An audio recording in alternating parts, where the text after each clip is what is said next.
நில்லந்தோப்பா உருகாயோ நெஞ்சமே குருசி நில்லந்தோப்பா கரம் கால்கள் ஆடியேறி திருமேனி நையுதே திருமேனி நையுதே உருகாயோ நெஞ்சமே குருசி நில்லந்தோப்பா உருகாயோ நெஞ்சமே குருசி நில்லந்தோப்பா கரம் கால்கள் ஆடியேறி கரம் கால்கள் ஆடியேறி திருமேனி நையுதே திருமேனி நையுதே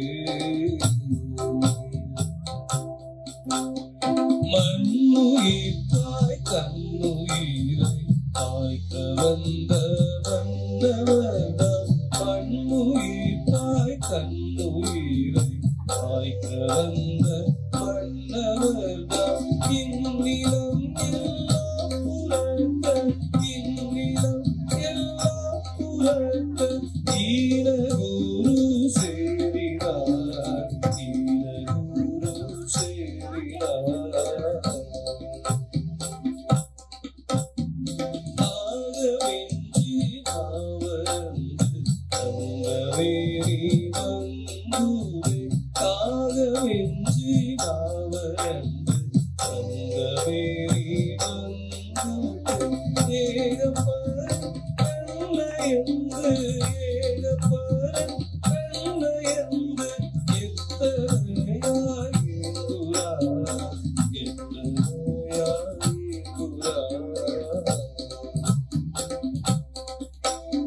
நூலை தாங்கும் தேவன் ஓங்காரி தாங்கினவும் நூலை தாங்கும் தேவன் ஓங்காரி தாங்கினவும் சாவு வேளை ஆண்டவோடு சாவு வேளை ஆண்டவோடு சிலுவையில் தூங்கினார் சிலுவையில் தூங்கினார்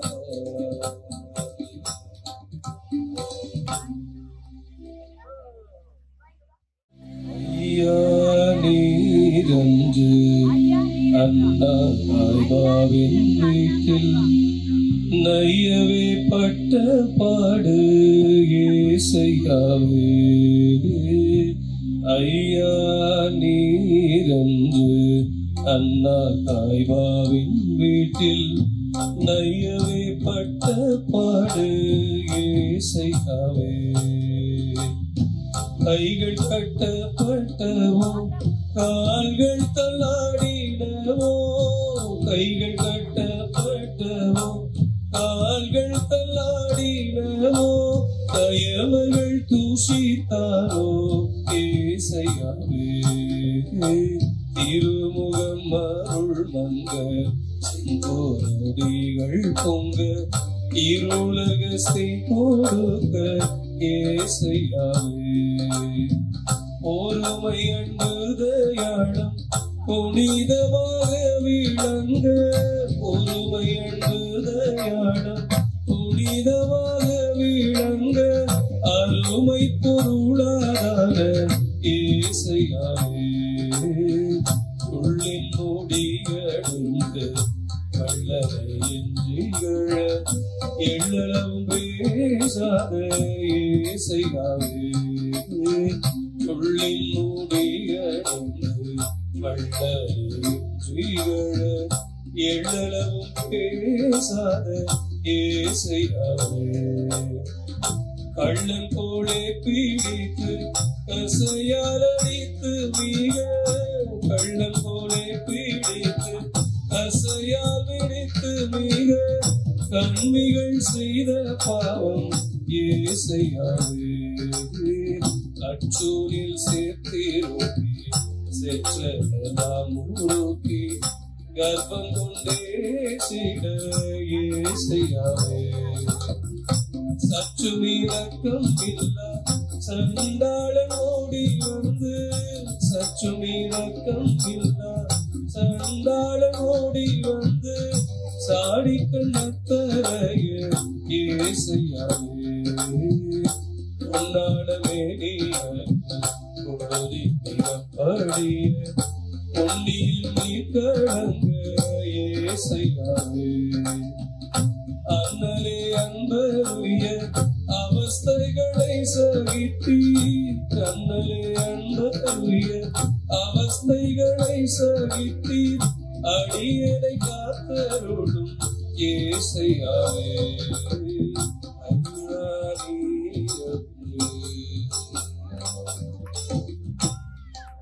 எடுத்தவர்கள் வாசிப்போம். மத்தேயு 26ஆம் அதிகாரம் 45வது வசனம்.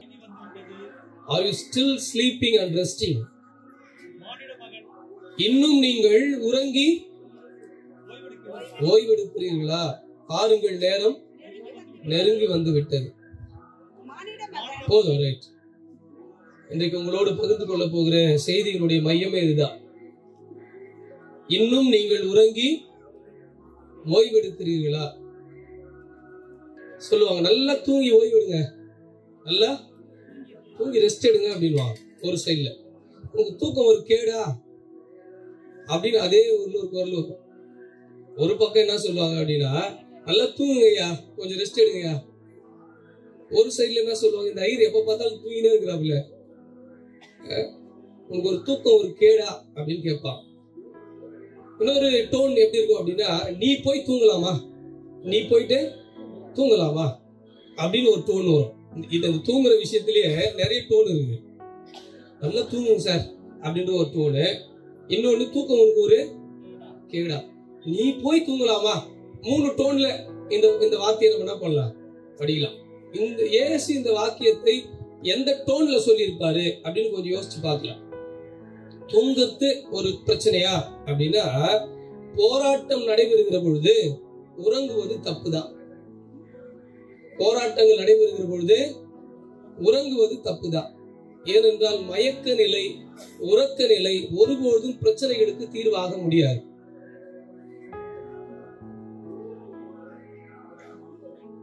பெரிய சண்டை நடந்துருக்கு, சரி எனக்கு எதுவும் தேவையில்லை அப்படின்னா போய் தூங்கிட்டா பிரச்சனை சரியாயிடுமா? தூக்கம் எந்த நேரத்தில் தேவையோ, எந்த நேரத்தில் நாம் விழிப்பாக இருக்க வேண்டுமோ அந்த நேரத்தில் நாம் விழிப்பாக இல்லை என்றால், இதோ பாருங்கள், நேரம் நெருங்கி வந்து விட்டது. எனக்கு தெரிஞ்சு இந்த வருஷத்துக்கு கரெக்டான டைம் இருக்கும். நீங்க தூங்குனீங்க அப்படின்னா தூங்கக்கூடாது. இந்த வருஷம் நீங்க இந்த மாசம் முழுக்க நீங்க தூங்கக்கூடாது. அடுத்த மாசம் எத்தனாம் தேதி? 19 17 அடுத்த மாசம் 19, ரைட். அப்போ தூங்குவது சரியா என்ற கேள்வி ஏன் இயேசு எழுப்புறாருன்னா, சீடர்கள் தன்னுடன் சிலுவை சுமக்க வேண்டும் என்று இயேசு எதிர்பார்க்கிறார். ஆனால் அவர்கள் சிலுவையை சுமக்காமல் போயிட்டு தூங்குறார். ஒருவேளை சுயநலம் எண்ணம் என்பது நம்முடைய ஆவியை நீர்த்து போக செய்கிறது. நம்ம தூங்க செஞ்சிட்டு நம்ம தூங்கிறோம். அதனால்தான் இயேசு 3 முறை இங்க கேட்கிறாரு, 1 மணி நேரமாவது நீங்கள் 3 முறை மறுதளிக்கிறார். 3 முறை இயேசு இந்த கேள்வியை கேட்கிறார். இன்னொரு கேள்வி 3 முறை கேட்கிறார். என்ன கேள்வி? என்னை நேசிக்கிறார். எல்லாமே 3 முறை. அதுவும் ஒரே மனிதர்கிட்ட தான் வருது. ஒரே மனிதரை நோக்கி தான் அந்த வாசனம் வருது. அப்ப தூக்கம்னா என்ன அப்படின்னா, பிசிக்கலி நாம தூங்குற மாதிரி, அதை பத்தி அவர் பேசல. இங்க பிசிக்கல் ஸ்லீப்பிங் இருக்குதான். ஆனால் உண்மையில் இயேசு இங்க சொல்ல வருவது என்ன அப்படின்னா, நம் உடலோடு இணைந்து ஆவியும் தூங்கி விடுகிறது. இங்க முதல் உறக்கம் என்பது என்ன அப்படின்னா, அவிசுவாசம் தான் உறக்கம். தூக்கம்னா சும்மாகிற தூக்கம் இல்ல, அவிசுவாசம் தான் தூக்கம். நான் லூக்கா 8ஆம் அதிகாரம் எடுத்துங்களேன். லூக்கா 8ஆம் அதிகாரத்துல என்ன நிகழ்ச்சி வருதுன்னு பாருங்க பார்க்கலாம். லூக்கா 8:22-25. பின்பு ஒரு நாள் அவர் தமது சீஷரோடு கூட படவில் ஏறி கடலின் அக்கறைக்கு போகும் வாருங்கள் என்றார். அப்படியே புறப்பட்டு போனார்கள். படகு ஓடுகையில் அவர் நித்திரையாய் இருந்தார். அப்பொழுது கடலிலே சுழல் காற்று உண்டானதால் அவர்கள் மோசமடையத்தக்க. ரைட். அவரு கடல்ல கொந்தளிப்பு வருது. அவர் என்ன பண்ணுகிறாரு? இயேசு தூங்கி கொண்டிருக்கிறார். இயேசு தூங்கின உடனே இவங்களுக்கு ஒன்னும் புரியல. கடல் ஒரு பக்கம் கொந்தளிக்குது. கடலை அடக்கிறவர் என்ன பண்ணுறாரு? தூங்கிட்டு இருக்காரு. உடனே எழுந்தவர் அவனை பார்த்து கேட்கிறார். என்னன்னு கேட்கிறாரு? அற்ப விசுவாசிகளே அப்படின்றார். அற்ப விசுவாசிகளே அப்படின்றார். விசுவாசம்னா என்ன அப்படின்னா என்னங்க? விசுவாசம் என்ன? அதெல்லாம் வாசனம் நீங்க சொல்லுங்க. என்னன்னு? உறுதியா பற்றி கொள்வது. ரைட். ஒரு குழந்தை வீட்டுல விளையாடினே இருந்தாலும் விளையாடினே இருக்கிறவன் அந்த தொடப்பத்தை விளையாட்டு வெளில விட்டு வந்துட்டான். அவங்க அம்மா வந்தாங்க, வந்து கேட்டாங்க, டேய் இங்க இருந்த தொடப்பத்தை யாரா எடுத்தது அப்படின்னு. அவன் சொன்னான், நான் தான் எடுத்தேன், நான் தான் விளையாடிட்டு இருந்தேன். சரி போய் எடுத்துட்டு வாடா அப்படின்னா, இல்ல வெளியில போறதுக்கு பயமா இருக்குது, அங்க இருட்டா இருக்குதுமா அப்படின்னு. அந்த குழந்தைகிட்ட அம்மா சொன்னாங்க, போடா பயப்படாதடா, அங்க ஆண்டவர் இருக்காரு, நீ போய் எடுத்துருவா அப்படின்னு. அந்த பையன் போயிட்டு கதவை திறந்து, ஆண்டவரே நீங்க தான் அங்க இருக்கீங்களாமா, அந்த தொடர்ந்து தூக்கி போடுங்க, அதோகிறார் அப்படின்னு சொல்றது நம்ம வச்சுக்கிற விசுவாசம். அங்க இருக்கிறாரு, இங்க இருக்கிறாரு, இப்போ வருவாரு, நாளைக்கு வருவாரு, இதெல்லாம் என்னது? அதோகிறார் பாரு சொன்ன விசுவாசம். அப்ப விசுவாசம் என்ன அப்படின்னா, செயல்களில் வெளிப்படுகின்ற நம்பிக்கை தான் விசுவாசம். செயல் இல்லாத விசுவாசம் என்னதுங்க? செத்த நம்பிக்கை. அது அல்ல பிலீஃப். அது இப்ப இங்கேயும் கூட தன் மீட்பர் உடனோடு இருக்கிறார், அவர் உறங்கி விட்டால் எல்லாம் உறங்கி போச்சு அப்படின்னு இவங்களும் உறங்கிட்டாங்க. இவங்க விசுவாசம் உறங்கிச்சு. அங்க இயேசுவின் உடல் தான் உறங்கியது, ஆனால் இந்த சீடருடைய விசுவாசம் உறங்கி போச்சு. இயேசுவின் உடல் என்கிற திருச்சபை உறங்கி விட்டால் அதனோடு இணைந்து விசுவாசம் என்ன பண்ணுங்க? உறங்கி கொண்டே இருக்கிறது. அப்ப இன்றைக்கு திருச்சபையின் விசுவாசம் என்ன? நாம் திருச்சபையில் வைத்திருக்கிற விசுவாசம் கடவுள் யார் அப்படின்றத விட கடவுள் யார் இல்லை என்பதை அறிந்து கொள்வதுதான் இன்றைக்கு திருச்சபையுடைய முக்கிய கட்டமா இருக்குது. ஒரு அம்மா ட்ரெயின்ல போயிருக்கிறப்போ, இங்கிருந்து செஞ்சில ஒர்க் பண்றப்போ ட்ரெயின்ல போயிட்டே இருந்தேன். அந்த அம்மா பயங்கரமா பேசிட்டு வந்துச்சு, பிரதர் இன்னைக்கு எங்க சர்ச்சுக்கு பீட்டர் பிரதர் வந்தாரு, அவர் பண்ண ஒர்ஷிப்ல அப்படியே பரலோகராஜ்யத்துக்கு என்ன கூப்பிட்டாருன்னு. நான் என்ன நினைச்சேன், தலைமலை அடிச்சுன்னு சனி இது அங்கேருந்து தொலை வேண்டிதானே, அவங்க ஒரே பாட்டுல எங்க கூப்பிட்டாரு? நாங்க எல்லாம் பரலோகராஜ்யத்துக்கு போது எவ்வளவு கஷ்டப்பட்டுக்கிறோம், அந்த தான் ஒரே பாட்டுல எங்க கூப்பிட்டா. இன்றைக்கு நம்முடைய விசுவாசமே திசை மாறிக்கொண்டு, அதான் ஒரு கற்பனை உலகத்திற்கு நம்மை வழிநடத்தி சொல்லுகிற விசுவாசம் இன்னைக்கு அதிகமா பெருகி இருக்கு. கடவுள் எப்படிப்பட்டவர் என்கின்ற தேடல்கள் எல்லாம் மறைந்து இன்றைக்கு கடவுளை சுற்றி இருக்கின்ற அவரை பற்றி சொல்லப்படுகிற புனைவுகளுக்கு நாம் மயங்கி போகிறோம். இன்னைக்கு கடவுள் யார் என்பதை தெரிந்து கொள்வதை விட கடவுள் என்பவர் எப்படிப்பட்டவர் அல்ல என்பதை தெரிந்து கொள்வது ரொம்ப ரொம்ப இம்பார்ட்டன்ட். who God is அப்படின்றதை விட who God is not அப்படின்றது ரொம்ப இம்பார்ட்டன்ட். என் கடவுள் அன்புக்குரியவர் என்பதை விட என் கடவுள் வன்முறையின் கடவுளாக இருக்க மாட்டார். அதை ரொம்ப தெரிஞ்சுக்கணும். என் கடவுள் அன்பானவர் எனக்கு நல்லா தெரியும், அது முக்கியம் இல்லை. இப்போ என் கடவுள் வன்முறையின் கடவுளாக என்ன பண்ண மாட்டாரு. இன்றைக்கு கடவுளை காப்பாத்துற கூட்டம் பெருகிடுச்சு. கடவுளை அசிங்கப்படுத்திட்டாண்டா, கடவுளை சொல்லிட்டாண்டான்னு இன்னைக்கு பெரிய வன்முறையை உருவாக்குகிற கூட்டம் இன்றைக்கு இந்தியாவில் பெருகி இருக்கிறது. கடவுள் மனிதர்களை காப்பாற்றுகிற நிலை மாறி கடவுளை காப்பாற்றுற கூட்டம் அதிகமாயிடுச்சு. அவன் தான் காப்பாற்றுறான், நம்மளும் அதே எண்ணம் தான் நமக்கு இருக்கு. இயேசுவால் காப்பாற்றப்படுகிற கூட்டங்கள் மறைந்து இயேசுவை காப்பாற்றுகிற கூட்டங்கள் இன்றைக்கு பெருகிவிட்டன. என் இயேசு அன்புக்குரியவர், ஆமாங்க, அது எந்த மாற்று கருத்து இல்லைங்க. ஆனா என் இயேசு ஒருபொழுதும் எந்த மனிதரையும் பிசாசு என்று சொல்லி ஒதுக்குகிறவர் அல்ல. ஆனா நம்ம வாயில வர்றதெல்லாம் கிறிஸ்தவங்களை தவிர்த்து எல்லாம் பிசாசு தான். ஈஸியா என்ன பண்ணிடுவோம், எல்லாரையுமே பிசாசுன்னு சொல்லிடுவோம். ஒரு நாள் எங்க சர்ச்சில் செக்ரட்டரி பேய் ஓட்டினாரு. அப்ப இவரும் பைபிள் வச்சு பேய் ஓட்டுறாங்க. சின்ன வயசுல நடந்தது சொல்றாங்க. அப்புறம் அந்த பொண்ணு பேய் பிடிச்ச பொண்ணை பார்த்து எங்க செக்ரட்டரி சொல்றாரு, இயேசு ஞாபகத்தால போன்ற அந்த பேய் பிடிச்ச பொண்ணு உடனே திரும்பி நீ போ, என்ன பொண்ணு நீ போ, நீயே லஞ்சம் வாங்குற, நீயே சாராயம் குடிக்கிற, நீயே பால் பிராக் போடுற. இப்ப பிசாசு எங்கதான் இருக்குது? எங்க இருக்குது? கோயில்ல தான் இருக்குது. ஏன்? அங்கதான் நம்ம எல்லா பரிசுத்தவங்களும் அங்கதானே போறோம். பரிசுத்தவங்களுக்கு எடுக்கிற வேலை தான் யாருக்கு? கெட்டவங்களை போய் அதுக்கு என்ன வேலை இருக்குது? கெட்டவங்க கிட்ட ஊர்பட்ட நல்லவங்களை எங்கதான் வரீங்க? அந்த நல்லவங்களை எல்லாம் வழி நடத்த நல்லவர் யாருதான்? அப்போ இன்றைக்கு பிசாசு என்பது எங்க இருக்குது அப்படின்னா எங்கதான் இருக்குதுங்க? நாம தான் யாரு வெளியே எடுத்துன்னு வரோம்னு தெரியும். அப்போ நம்முடைய விசுவாசத்துல முதல்ல நாம் தெரிந்து கொள்ள வேண்டியது என்ன அப்படின்னா, கடவுள் யார் என்பதை விட கடவுள் எப்படிப்பட்டவர் இல்லை என்பதை அறிந்து கொள்ள அழைக்கப்படுகிறோம். ஏன்னா இன்னைக்கு ஒரு கடவுள் பெயரில் இன்றைக்கு வன்முறைகள் நடந்து கொண்டிருக்கின்றன. இன்னைக்கு நடக்கிற உலக போரே அதன் அடிப்படையில் நடந்தது அப்படின்னா கடவுள் என்கின்ற பெயரில் தான், சமயம் என்கிற பெயரில் தான், மதம் என்கிற பெயரில் தான் இன்னைக்கு மிகப்பெரிய வன்முறையே நடக்கின்றது. ஆனால் நீங்களும் நானும் இந்த உலகத்தினுடைய அத்துணை விசுவாசத்திலிருந்து வேறுபட அழைக்கப்படுகிறோம். நம்முடைய கடவுள் ஒருபொழுதும் வன்முறையின் கடவுள் இல்லை. அல்லேலூயா, அல்லேலூயா. அவர் அன்பின் கடவுள், யாரையும் வெறுக்கின்ற கடவுள் அல்ல, அவர் எல்லோரையும் நேசிக்கின்ற கடவுள். இரண்டாவது என்ன அப்படின்னா, நம்முடைய கடவுள் யார் என்பதை அறிந்து கொள்வதும், எப்படிப்பட்டவர் கடவுள் இல்லை என்பதை அறிந்து கொள்வது எவ்வளவு முக்கியமோ, யார் கடவுளுடைய மக்கள் என்பதை புரிந்து கொள்வது ரொம்ப ரொம்ப இம்பார்ட்டன்ட். யார் கடவுளுடைய மக்கள்? எல்லாரும் அப்படின்னு சொல்லுவோம்ல, அப்படி இல்ல. ஆனா கடவுளே சொல்றாரு, பார்வோனின் மக்கள் என் மக்கள் அல்ல. நம்ம என்ன நினைச்சுக்கிறோம்?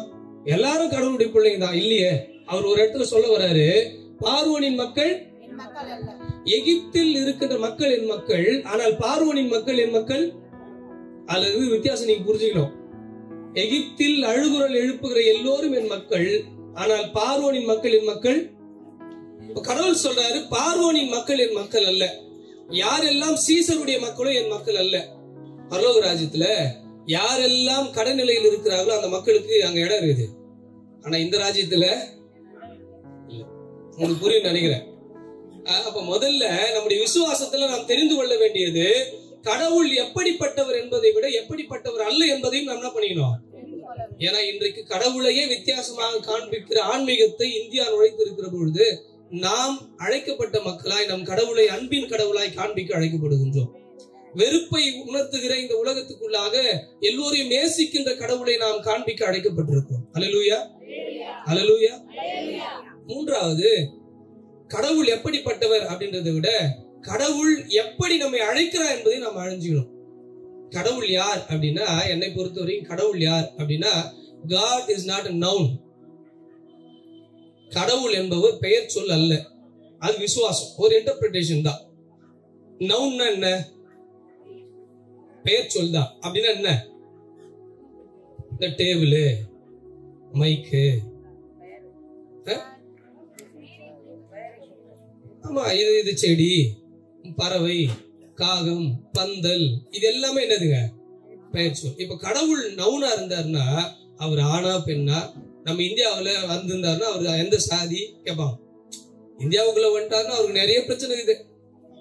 வெளிநாட்டுல ஒரே பிரச்சனை தான் இருக்குது, அவரு கருத்தவரா? இது மட்டும் தான் வெளிநாட்டுல பிரச்சனை. நம்ம ஊர்ல நிறைய பிரச்சனை இருக்குதுங்க.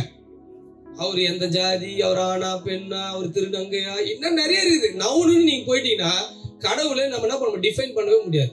ஆனா கடவுள் வர்பு அப்படின்னு நம்ம யோசிச்சு பார்த்தோம் அப்படின்னா, ஒரு வினைச்சொல் அப்படின்னு எடுத்துட்டீங்கன்னா வினைச்சொல்லுக்கு உருவமே இல்ல. அதனால்தான் நாம என்ன சொல்றோம், கடவுள் உருவமற்றவர், கடவுள் உருவமற்றவர். அப்ப இந்த உலகத்தில் உருவமற்ற கடவுள் அல்லது வினை சொல்லாக இருக்கிற கடவுள் இந்த உலகத்தில் செயலாற்றுவதற்கு நவுன் தேவை. அது யாருன்னா நீங்களும் நானும் தான்.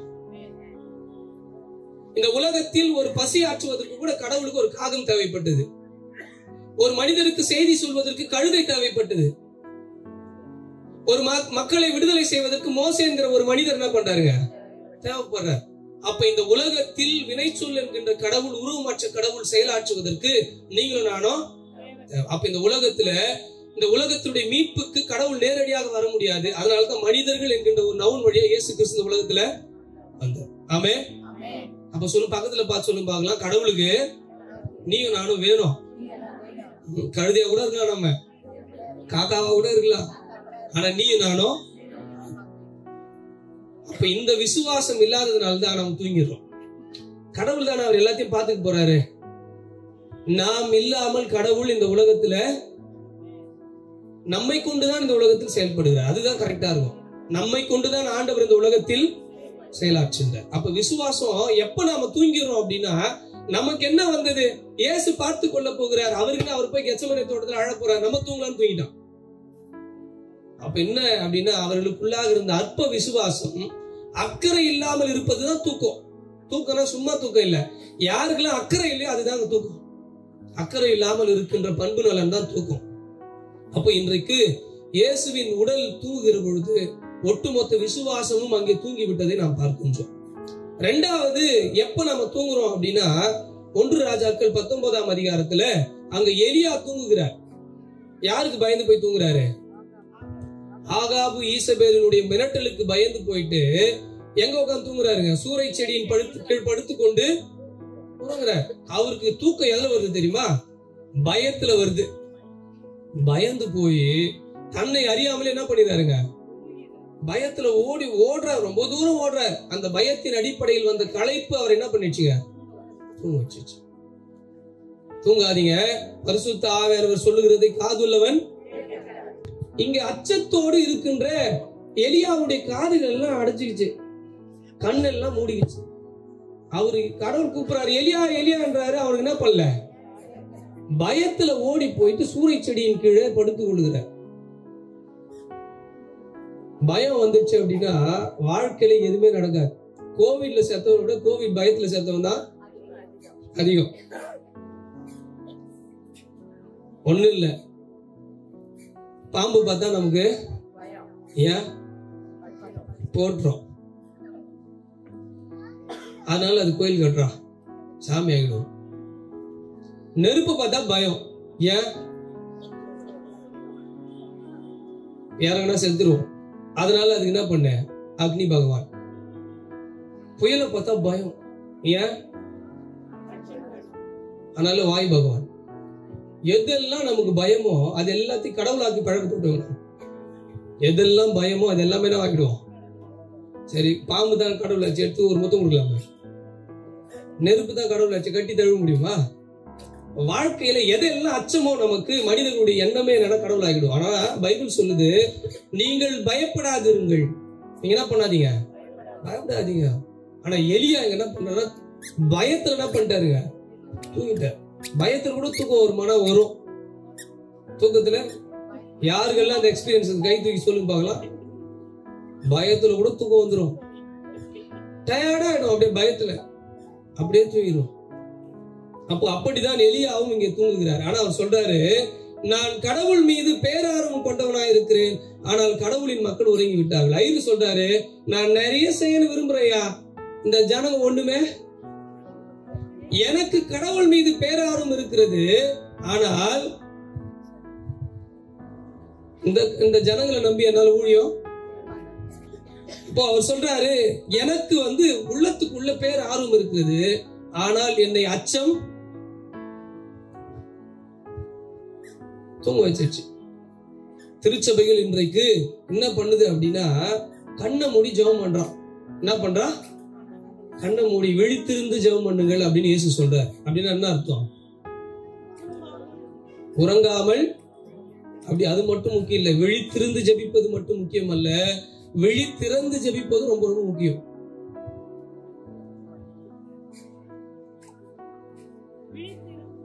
விழித்திருந்து, அது ரைட் தான். விழி, ஆமா, you have to be very careful what is happening around you. உங்களை சுற்றி என்ன நடக்கிறது என்பதை குறித்து நீங்க எப்படி இருக்கணுமா? விழி திறந்து. இல்லைன்னா ஏற்கனவே உங்க ரேஷன் கார்டுல உங்களுக்கு கொடுத்தது எல்லாம் எடுத்து இந்தியார்கிட்ட கொடுத்துட்டாரு. புரியுதா உங்களுக்கு என்ன சொல்ல வரேன்னு? முன்னாடி ஒரு அட்டை இருந்துச்சு நம்ம கையில, அதுக்கு பேர் என்ன பேரு? அதுல அரிசி பருப்பு கொடுத்தாங்களா இல்லையா? அப்புறம் ஒரு அட்டை வந்துச்சு, அதுக்கு பேர் என்ன? ஏன் அதை கொடுத்தா கொடுக்கல, இது மட்டும் கொடுத்தாரு? கார்டு ஸ்மார்ட் இல்ல, தலைவர் தான் ஸ்மார்ட். இந்திக்காரன் இங்க ரேஷன் அரிசி நம்ம வீட்டுல வாங்கறதுக்கு கஷ்டமாகுதுன்னு நம்ம அரிசியெல்லாம் யாருக்கிட்ட கொடுத்துட்டாரு? நீ இதே மாதிரி கண்ணு முடினே ஜெபம் பண்ணா கண்ணு பாது எதுவுமே இருக்காது.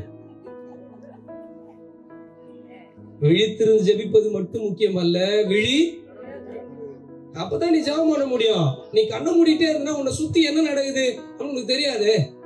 எதற்காக ஜெபிக்க வேண்டும் என்பதை கூட நீங்கள் விழி திறந்தால்தான் உங்களுக்கு தெரியும்.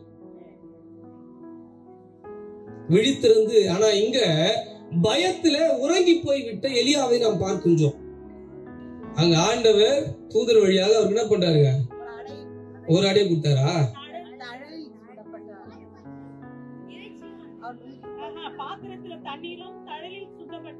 பரவாயில்ல, நல்லா இருக்கு. இந்த கதையெல்லாம் சேர்த்து ஒரு ஸ்டோரி வரும். உணவு கொடுக்கிறார், பசியில உறங்கி போய்விட்டார். முதல்ல அச்சம், ரெண்டாவது அவருக்குள்ள இருந்தது என்னதுங்க? பசி. முதல்ல அவருக்கு என்ன கொடுக்கணும்னு நினைக்கிறாரு? ஆகாரம் கொடுக்கிறார். இன்றைக்கு உறங்கி போய் அச்சத்தில் இருக்கின்ற திருச்சபைக்கு ஆண்டவர் உணவு கொடுக்கிறார். அந்த உணவு தான் என்னதுங்க? ஆண்டவருடைய. ஆனா இன்னைக்கு ஆண்டவருடைய வார்த்தைகள் எல்லாம் மறைஞ்சு போயிட்டு இன்னைக்கு வெறும் ஆண்டவருடைய வார்த்தைகளுக்கு பதிலாக இசைக்கும் பாடல்களுக்கும் முக்கியத்துவம் கொடுக்கின்ற திருச்சபைகள் இன்றைக்கு மறந்துருது. எங்க போறான் அப்படின்னா, எங்க எல்லாம் மியூசிக் போட்டு எதிரி குதிக்கிறாங்களோ அங்கதான் போயிருக்கிறான். இன்றைக்கு வசனங்களுக்கு முக்கியத்துவம் கொடுப்பதை விட மியூசிக் டைரக்டர்களுக்கு தான் இப்ப முக்கியத்துவம் கொடுக்குறாங்க. அப்படின்னு பார்த்தா நல்லா பாட்டு பாடுறவங்க தான் பாஸ்டர்னா அப்ப யார் தான் இருக்க முடியும்? உன்னிகிருஷ்ணனோ? உன்னிகிருஷ்ணன் எத்தனையோ கிறிஸ்டின் பாட்டு பாடு, அவரை பாஸ்டர் ஏத்துக்கலாமா? எஸ்பிபி எத்தனையோ கிறிஸ்டின் பாட்டு பாடுகிறார், அவரை பாஸ்டர் ஏத்துக்கலாமா? இவாஞ்சலிஸ்ட் பாஸ்டர் எஸ்பிபி வருகிறார் சொல்லலாமா? பாட்டு பாட்டா பாஸ்டர் ஆயிடுவார் அவரு. யாருக்கு திருமறையை போதிக்கின்ற அறிவும் பயிற்சியும் அதற்கான தெளிவும் இருக்குதோ அவங்க தானே ஆக முடியும். ஆனா இன்னைக்கு ஏதோ விசுவாசம் எங்கேயோ போயிருக்கு. பாட்டு பாடுறவங்க தான் இன்னைக்கு பாஸ்டர்னு பேர் மாறிக்கிறாங்க. எனக்கு தெரிஞ்சு பாட்டு பாடுறவங்க பேர் சிங்கர். ஆனால் இன்றைக்கு திருச்சபை தூங்கின்னு இருக்குது. அதனாலதான் யாரோ என்ன பண்ண திருச்சபை எகிரி குச்சிருக்கிறான். அந்த விசுவாசத்தை தேடி நாம் ஓடிக்கொண்டிருக்கிறோம். அவர் சொல்றாரு, முடியாதியா, என்ன விட்டுறியா, நான் எனக்குள்ள ஆர்வம் இருக்குது, ஆனா இந்த ஜனங்க கிட்ட என்னால ஊழியம் பண்ண முடியாது. எங்கே உங்களுக்கு அச்சம் நிறைந்த சூழலில் 4 செவத்துக்குள்ளே ஜெபம் பண்ணி பழக்கப்பட்டுங்க. நம்ம வெளியில வர்றதே கிடையாது. போன முறை எல்லாம் உபவாச மீட்டிங்லாம் இருந்தாங்க, அதனால தான் வந்துட்டான். தயவுசெய்து ஒரு ஜெபம் பண்ணாதீங்க. போன முறை உபவாச ஜெபம்லாம் பண்ணாங்க, வரக்கூடாது, வந்தாச்சு. நீங்க என்ன ஜெபம் பண்ணாலும் ஈவிஎம் இருக்கு வரைக்கும்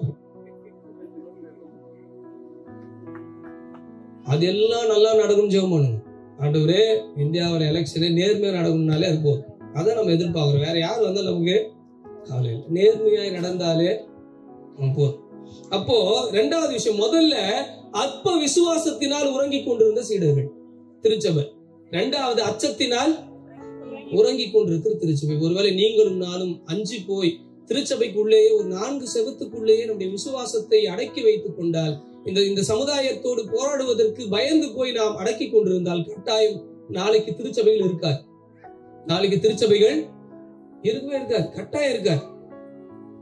அப்ப இன்றைக்கு பயத்தை தவிர்த்து, அச்சத்தை தவிர்த்து, என்றைக்கு திருச்சபைகள் வெளியில் போராடுவதற்கு அழைக்கப்படுகிறதோ, வெளியில் போராடுவதற்கு தன்னை ஆயத்தப்படுத்திக் கொள்கிறதோ, அன்றைக்கு தான் திருச்சபைகள் உயிரோடு இருக்கும். அல்லேலூயா, அல்லேலூயா.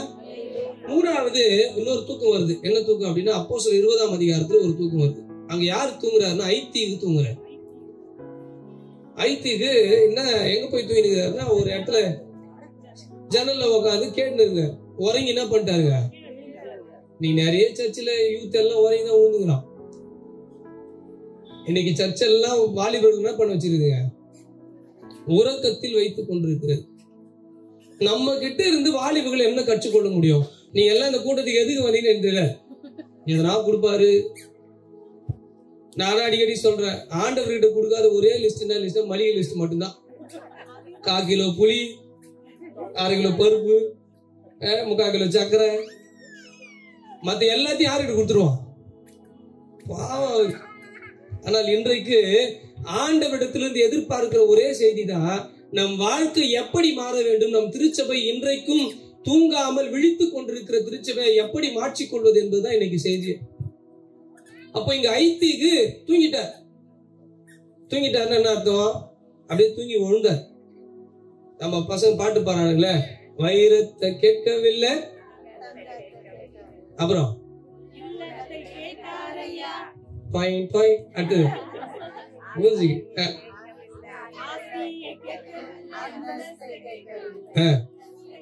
யாரு வேணும் உள்ளம்? 5 பைசாவுக்கு புரோஜனம் கிடையாது. ஒண்ணு கேட்கலாம், இப்போ ஆயிரக்கிட்ட காணிக்கு போயிட்டு நீங்க சொல்லிட்டு உங்கள் காதல் கழுத்துல இருக்கிறவங்க எல்லாம் கழட்டி போடுங்களா, எது போடுவீங்களா? உள்ளத்தை கொடுக்கறது ஈஸி, உள்ளதை கொடுக்கறது ரொம்ப ரொம்ப ஆஸ்தியை கேட்டு ஒரு 5 சென்ட் சர்ச்சுக்கு எழுதி வைப்பாங்களா?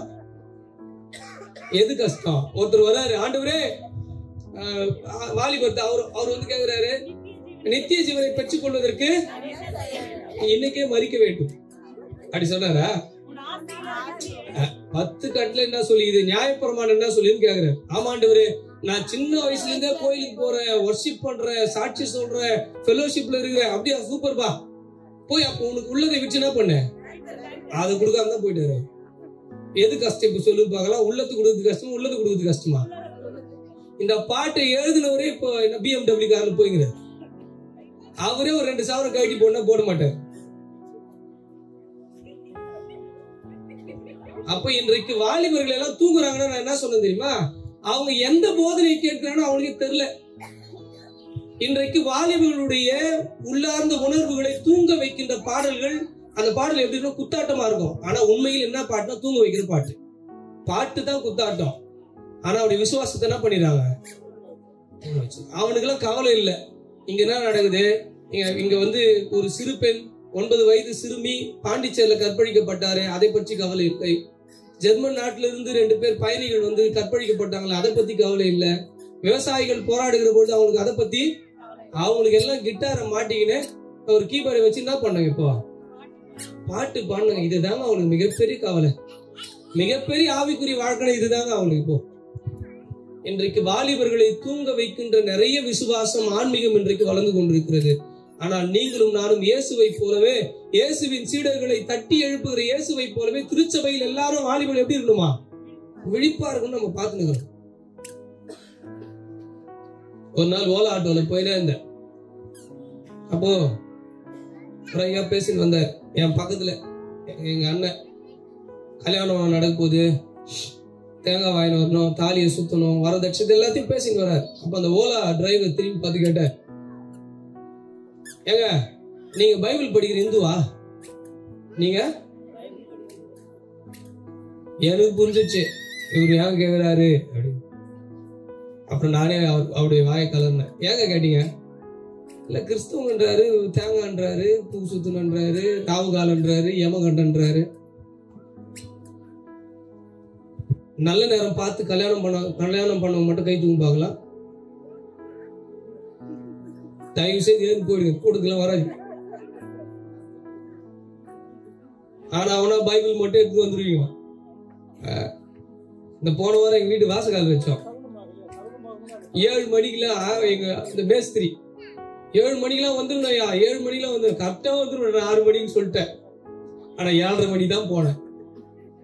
இல்ல 9:30 மணிக்கு வச்சுக்கலாம் அப்படின்னாரு.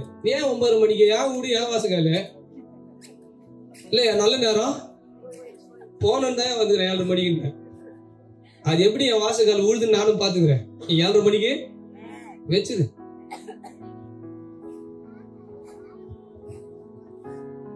இந்த போன வாரம் என் பையனுக்கு அம்மா போட்டுச்சு. பக்கத்துல இருக்கிற நிறைய அட்வைஸ், அம்மா வந்துச்சுன்னு. நான் சொன்னேன், அந்த அம்மா இதாலே அப்படின்னு ஒரு எதுவுமே இல்லைங்க, மாத்திரை தான் கொடுத்துருக்கு, நல்லா ஆயிடுச்சுங்க. நமக்கு பயம். அதனாலதான் என்ன பண்ணுவான், நம்மால ஆண்டவர்னு சொல்லுவான், ஸ்தோத்திரம் சொல்லுவான், அல்லேலூயா சொல்லுவான், உபவாச கூட்டுக்கு போவான், எல்லா கன்வென்ஷனுக்கும் போவான். ஆனா நல்ல நேரம் பார்ப்பான். ஏன்? இந்த பயம் தான் யாருக்கு இருந்தது?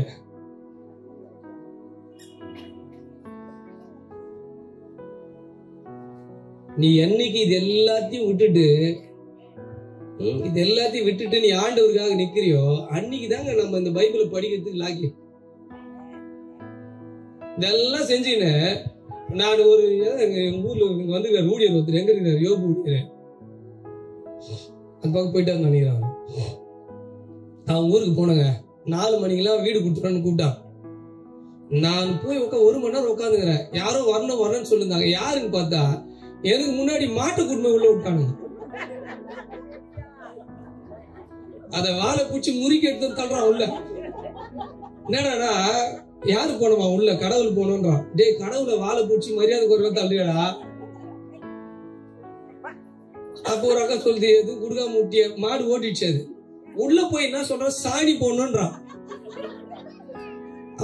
அப்பதான் நல்லது. இவங்க ஊர்ல இருந்து பாருங்க, அப்ப கூட நல்லது. மாட்டுக்கு மாலை போடுறான், எனக்கு ஒரே ஒரு வரவேற்பு கூட சொல்லிங்க அவன்.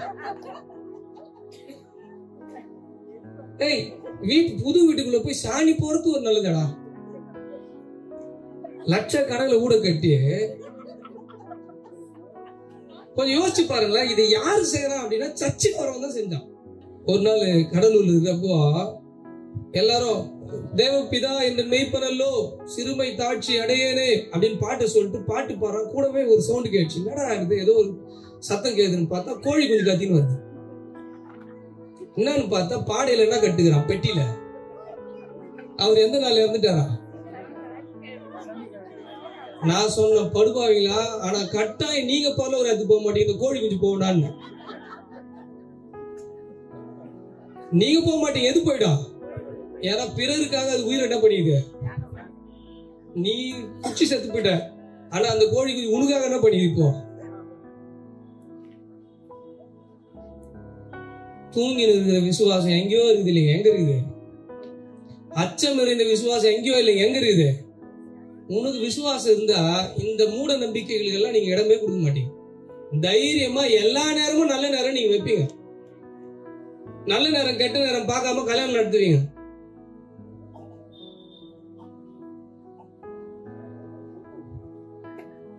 இந்த மாற்றம் உங்களுக்கு வந்தாலே போதுங்க, கன்வென்ஷன் கொடுத்துக்கே நீங்க வருத்த இல்லைங்க.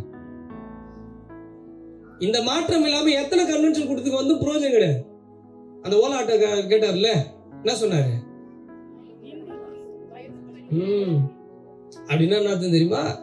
நீங்கள் உலகத்தில் இருந்தும் உலகத்தார் அல்லாது போல வாழ அழைக்கப்பட்டிருக்கு. அதை யோவான்ல சொல்றார் ஆண்டவர். நான் இந்த உலகத்தில் இருந்தும் உலகத்துக்கு உரியவன் அல்ல, உலகத்தான் அல்ல. அப்படின்னு என்ன அர்த்தம்? அவரு முடிவெட்டுற கடையில் தான் நானும் என்ன பண்றேன், அவர் போற பஸ்ல தான் நானும், அவர் வாங்குற காய்கறி கடையில தான் நானும். அப்படின்னு என்ன அர்த்தம் அப்படின்னா, அவர் பார்க்கிற சாதியை நான் இயேசுவை ஏற்றுக்கொண்டால் பார்க்க கூடாது. இந்த உலகம் பார்க்கிற சாதியை கிறிஸ்துவாக இருந்து கிறிஸ்துவுக்குள்ளாக இருக்கிற நான் பார்த்தேன் அப்படின்னா நான் தான் அவன். அப்போ இன்றைக்கு திருச்சபை உறங்கி கொண்டிருக்கிறது அப்படின்னா சும்மா தூங்குறது இல்லைங்க. இதுதான் உறக்கம், இதுதான் தூக்கம், இதுதான் தூக்கம். அப்போ இன்றைக்கு எப்படிப்பட்ட உறக்கம்? இன்றைக்கு அடுத்த தலைமுறையை உருவாக்குவதில் இன்றைக்கு திருச்சபை பின்தங்கி இருக்குதுங்க. ஒரு சைடுல பைபிளை போதிக்கிறதுல ரொம்ப பின்தங்கி இருக்கிறோம். நமக்கு தேவையானதெல்லாம் அதனால ஏதோ ஒரு வசனத்தை படிக்கணும். வசனத்தை ஆழ்ந்து ஆராய்ந்து அதனுடைய கருத்தை அறிந்து கொண்டு நம் வாழ்க்கையை சீர்படுத்திக் கொள்வதற்கு ஒருபொழுதும் நாம் ஆசைப்படுவதே கிடையாது. ஜோசியத்தை விட கேவலமாக நாம் திருமறையை படிக்கிறோம். இன்னைக்கு நாம பேசல அப்படின்னா யார் பேசுவா இதை பத்தி? நான் தான் பேசணும், நீங்க தான் பேசணும். யாரோ ஒருத்தர் வந்து நமக்கு பேசுவாங்களா? பரிசுத்த ஆவியானவர் பேசுகிறதை காதுள்ளவன் அல்லேலூயா, அல்லேலூயா. அப்போ இன்றைக்கு நாம் என்ன எதிர்பார்க்கிறோம் அப்படின்னா, இன்றைக்கு குத்தாட்டம் போடுகின்ற பாடல்களை இசைக்கருவிகளுக்கு முக்கியம் கொடுக்கின்ற திருச்சபைகள்ல இன்றைக்கு ஆன்மீகத்திற்கும் ஆவிக்குரிய வாழ்க்கைக்கும் உண்மையாக இயேசுவுக்காய் வெளியில் சாட்சி பகிர்கிற வாலிபர்களை உருவாக்குகின்ற ஆன்மீகம் எல்லாம் இன்றைக்கு குறைந்து போய்விட்டன. இளைய தலைமுறை நாம ஒன்னா சேரணும், நம்ம திருச்சபை போற போக்க மாத்தணும்.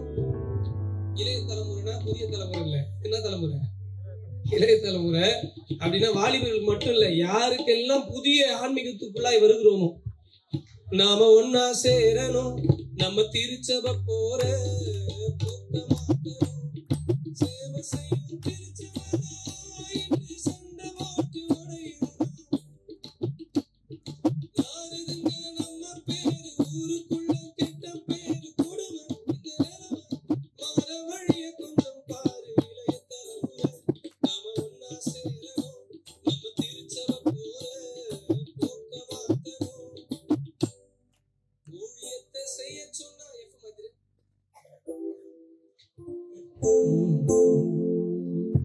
ஊழியத்தை செய்ய சொன்னா தேர்தலுக்கு ஆளு சேர்க்க, ஐயா அவரு போடும் வேஷம் ஐயையோ ரொம்ப ஜோரு. வாய துறந்த தற்பெருமை ஆசீர்வாத பொய் புழுக. ஐயா அவரு அவங்க உடுத்தும் கோட்டு சூட்டு ஆண்டவர்க்கே வைக்கும் வேட்டு. ஆண்டவர் வாசனும் ஆன நம்ம இயேசு சாமி தொண்டு செய்ய வந்தவரு தொண்டு செய்ய அழைக்கிறாரு. ஊழியத்தை செய்ய சொன்னா தேர்தலுக்கு ஆளு சேர்க்க ஐயா அவரு போடு வேஷம் ஐயையோ ரொம்ப ஜோர். வாய திறந்தா பொய் புழு. ஆசீர்வாதம் ஆசீர்வாதம் சொல்லி இன்றைக்கு ஆன்மீகத்தை வழிநடத்தி போகிற இன்னைக்கு சோப்பு டப்பா கூட்டம் நிறைய இருக்குது. என்ன கூட்டம் அது? அவங்க உடுத்தும் கோட்டு சூட்டு ஆண்டவர்க்கே வைக்கும் வேட்டு. எல்லாரும் கண்ணு மாறிடுச்சு. அவர் சொன்னாரு, நீங்கள் நானே ஆண்டவரும் போதுகிறோமாகிய நானே உங்கள் கால்களை கழுவினது உண்டானால். இன்னைக்கு BMW கார்ல போறது என்ன? கார்ல போற அடுத்தது என்ன போவாராம் அவரு?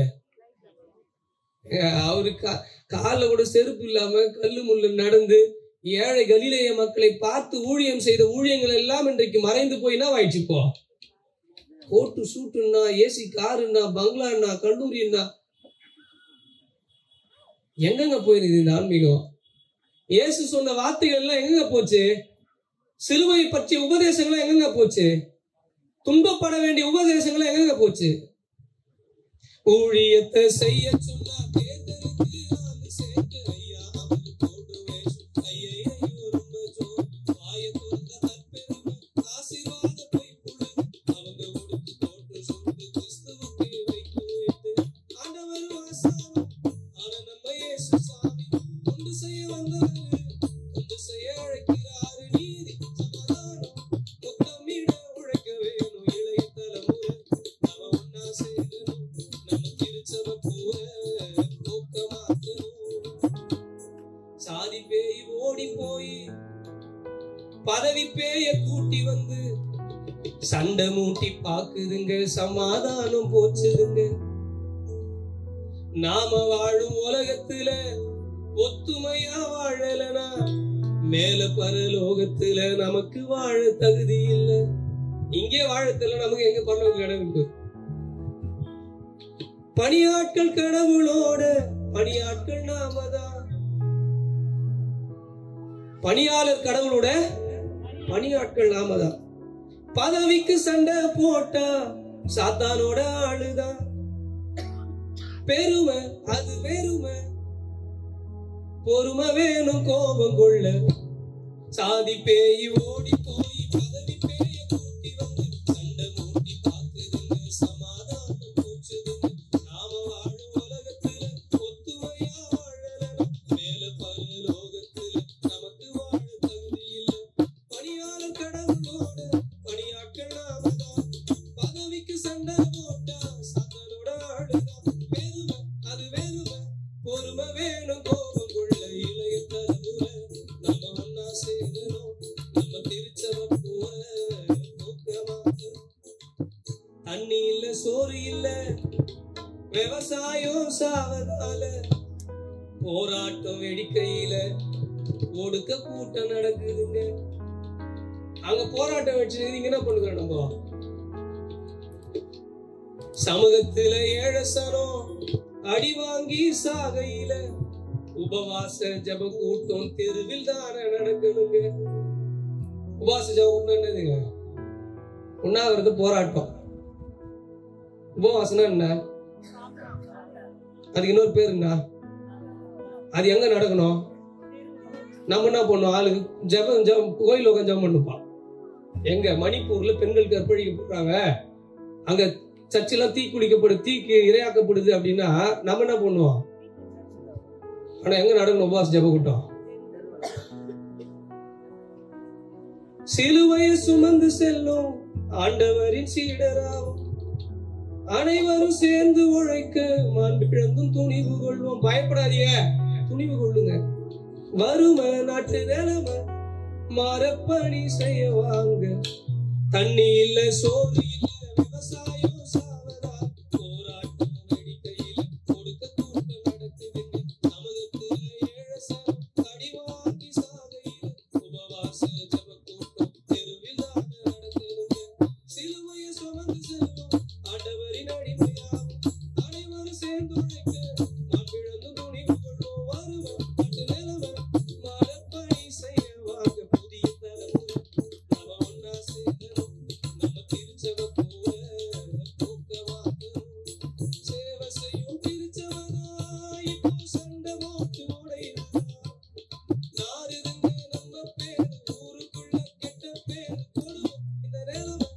மர வழிய கொஞ்சம் பாரு.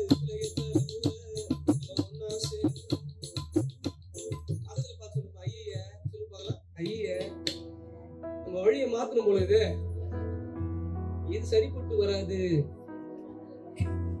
எங்க பையன் சொல்லுவான், சின்ன பையன், அப்பா பார்த்தல்ல அப்படின்னுவான். என்ன சொல்லுவான்? பார்த்தல்ல. இப்ப நான் உங்களை பாத்தீங்களே. எவ்வளவு இன்றைக்கு வன்முறைகள் நடந்து கொண்டிருக்கிற பொழுது நாம் வெளியில் நம்முடைய உபவாச ஜப கூட்டத்தை நடத்தாமல் 4 சவத்துக்குள்ள என்ன பண்ணுகிறப்போ நீங்க இது வரைக்கும் நடத்தினே இருந்தீங்கன்னா இன்றைக்கும் நம்முடைய திருச்சபை உறங்கி கொண்டிருக்கிற திருச்சபை. ஆனால் இன்றைக்கு ஆண்டவர் நமக்கு என்ன பண்ணுங்க, அந்த ஆற்றலை கொடுக்கணும். தூக்கத்திலிருந்து நம்ம எழுப்பி விடுகின்ற. அதுதான் எல்லாரும் போய் தூங்கிட்டான். இயேசுவுக்கு தூக்கமே வரலீங்க. ஏன்னா தனக்கு வந்தாதான் தலைவலி. சிலுவையில தொங்க போட்டு யார் தான்? இவனுக்கு என்ன வந்து அவனை என்ன பண்ணிட்டாங்க. ஒருவேளை இயேசுவின் சிலுவையில் பங்கு கொள்வதற்கு நீயும் நானும் ஆயத்தமா இல்லைன்னா நம்ம ஈஸியா என்ன பண்ணிடுவோம்? தூங்கிடுவோம். அர்ப்பணிப்பையும் அழைப்பையும் மறப்பதுதான் தூக்கம். அர்ப்பணிப்பையும் அழைப்பையும் மறந்து விடுவதுதான் தூக்கம். தூக்கம்னா சும்மா தூங்குறது இல்ல. நாம் அழைப்பையும் அர்ப்பணிப்பையும் என்ன பண்ணிடுறோம் பல நேரத்துல. இந்த சீடர்கள் எதற்காக அழைக்கப்பட்டார்களோ, நீங்கள் இனிமேல் நீங்க யாரை பிடிக்க மாட்டீங்க, மீன்களை பிடிக்கிறவர்கள் அல்ல, மாறாக. ஆனா அந்த அழைப்பை மறந்து என்ன பண்ணிட்டாங்க. அதனாலதான் இயேசுவின் சிலுவையில் பங்கேற்பதற்கு அவர்கள் தயாரா இல்லை. அப்போ இன்றைக்கு அர்ப்பணிப்பையும் அழைப்பையும் மறந்திருக்கிற திருச்சபை தான் உறங்குகிற திருச்சபை. அச்சத்தினாலே தனக்குள் மறைந்து கொண்டு ஒளிந்து கொண்டிருக்கிற திருச்சபை தான் தூங்கிக் கொண்டிருக்கிற திருச்சபை. அவிசுவாசத்தினாலே அற்ப விசுவாசமா இருக்கிற திருச்சபைகள் தான் தூங்கிக் கொண்டிருக்கிற திருச்சபை. அதனால்தான் சீடர்கள் எல்லோருமே தூங்கி போனார்கள். சிலுவை அவர்களுக்கு சொல்லுகிற செய்தி அவர்கள் காதுகளில் புரியவே இல்லை. இயேசு சொல்லுகிற சிலுவையை அவர்களால் புரிந்து கொள்ள முடியவே இல்லை. அதனால்தான் அவர் அங்கே கெத்செமனே தோட்டத்தில் அழுது புலம்புகிறார். இவர்கள் தூங்கி கொண்டிருக்கிறார். சிலுவ சிலுவ உயர் சிந்தனதா, அத சுமக்க சொன்னா உனக்கும் எனக்கும் ரொம்ப ரொம்ப கடினந்தா. சிலுவ சிலுவ உயர் சிந்தனதா, கல்வாரி கற்கள் உன்னை தடுக்குதா. சிலுவைய சுமக்காத கிறிஸ்தவருக்கு அடையாளம் இருக்குதா. கல்வாரி கற்கள் உன்னை தடுக்குதா. சிலுவைய சுமக்காத கிறிஸ்தவருக்கு அடையாளம் இருக்குதா. சிலுவ சிலுவ உயர் சிந்தனதா, அது சுமக்க சொன்னா உனக்கும் எனக்கும் ரொம்ப ரொம்ப கடினந்தா. சிலுவ சிலுவ உயர் சிந்தனதா, சிலுவ அவமான சின்னந்தா. ஆண்டவர் அதை சுமந்து கட்டி கழுவி அடையாளம் தந்தாரு. சிலுவ அவமான சின்னந்தா. ஆண்டவர் தழுவி சுமந்து வந்து அடையாளம் தந்தாரு. சிலுவ சிலுவ உயர் சிந்தனதா, அது சுமக்க சொன்னா உனக்கும் எனக்கும் ரொம்ப ரொம்ப கடினந்தா. சிலுவ சிலுவ உயர் சிந்தனதா, சிலுவ தோல்விக்கான சின்னந்தா. ஆண்டவர் சுமந்து வந்து கட்டி தழுவி வச்சு அதற்கு தந்தாரு. சிலுவ தோல்விக்கான சின்னந்தா. ஆண்டவர் அதை சுமந்து கட்டி தழுவி வச்சு அதற்கு தந்தாரு. சிலுவ சிலுவ உயர் சிந்தனதா, அதை சுமக்க சொன்னா உனக்கும் எனக்கும் ரொம்ப ரொம்ப கடினந்தா. சிலுவ சிலுவ உயர் சிந்தனதா, சிலுவ பலவீன சின்னந்தா. ஆண்டவர் கட்டி தொழுவி சுமந்து வந்து பலன அதுக்கு தந்தாரு. சிலுவ பலவீன சின்னந்தா. ஆண்டவர் அதை சுமந்து கட்டி தழுவி பலன அதுக்கு தந்தாரு. சிலுவ சிலுவ உயர் சிந்தனதா, அதை சுமக்க சொன்னா உனக்கும் எனக்கும் ரொம்ப ரொம்ப கடினந்தா. சிலுவ சிலுவ உயர் சிந்தனதா. இன்னைக்கு திருச்சபை சிலுவையை சுமப்பதற்கு நிறைய கல்வாரியினுடைய கற்கள் தடுக்குது. அது ஒருவேளை பயம் என்கின்ற கல்வாரியின் கற்களா இருக்கலாம், அவிசுவாசம் என்கின்ற கற்களாக இருக்கலாம். நான் இந்த சிலுவையை சுமந்தால் இந்த உலகமே என்னை பார்த்து கோமாளி ஏமாளி என்று சொல்லுமே. இந்த உலகம் ஓடுகிற ஓட்டத்திற்கு நானும் ஓடிவிட வேண்டும் என்கின்ற எண்ணமாக கூட இருக்கலாம். ஆனால் யாருக்கெல்லாம் இந்த சிலுவை இருக்கிறதோ அங்கெல்லாம் அவமானங்கள் இருக்கும், பலவீனங்கள் இருக்கும், தோல்விகள் இருக்கும். ஆனால் இந்த சிலுவை தான் யாருக்கு பலனா இருக்குதுங்க? ரட்சிக்கப்படுகிறவர்களுக்கு பலனா. நீங்களும் நானும் மீட்கப்பட்ட கூட்டமா இருந்தால் இந்த சிலுவை தான் நமக்கு ஒரு வரி பாடலாமா? சிலுவை சிலுவை உயர் சிந்தனைதான் பாரு. சிலுவை அத சுமக்க சொன்னா உனக்கும் எனக்கும் ரொம்ப ரொம்ப கடினம்தான். அத சுமக்க சொன்னா சிலுவை சிலுவை உயர் சிந்தனைதான். அத சுமக்க சொன்னா உனக்கும் எனக்கும் ரொம்ப ரொம்ப கடினம்தான். சிலுவை சிலுவை உயர் சிந்தனைதான்.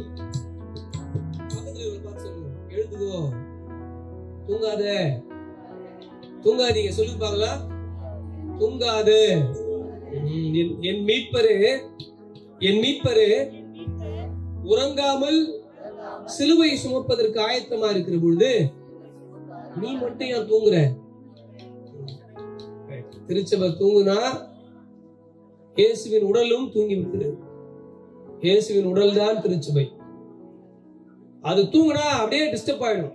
புயல் நம் வாழ்க்கையில ஒருவேளை அடிச்சிடும், நாம் கலங்கி போய் விடுவோம்.